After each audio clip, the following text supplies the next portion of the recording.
I feel that women have a lot of rights in the United States as compared to other countries. Have gained a lot of rights over the years.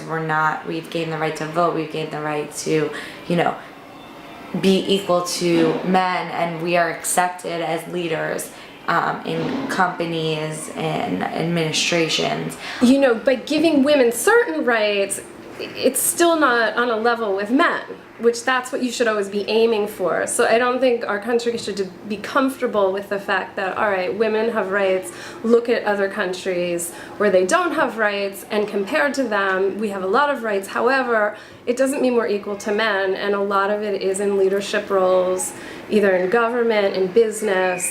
It's still really run by men. And you have a voice, for everything. You have a right to praise. Yes. You have the right to speak. And people make you comfortable, as much as they can. That's my point. I don't feel that I have to fight for my rights as a woman. I feel that I have my rights as a woman in the United States. I have, a nice job. I've been able to raise my kids in a nice way, and thanks to that accommodation, to all those accommodations, all that support, either economically or socially. And so some countries are very high in education and all, and not high in leadership. And then it was also surprising, because I don't think the US did that well with health in women, in that, a lot of women who live in the US, there are more women living in poverty than there are men, and then their health care is poorer as well.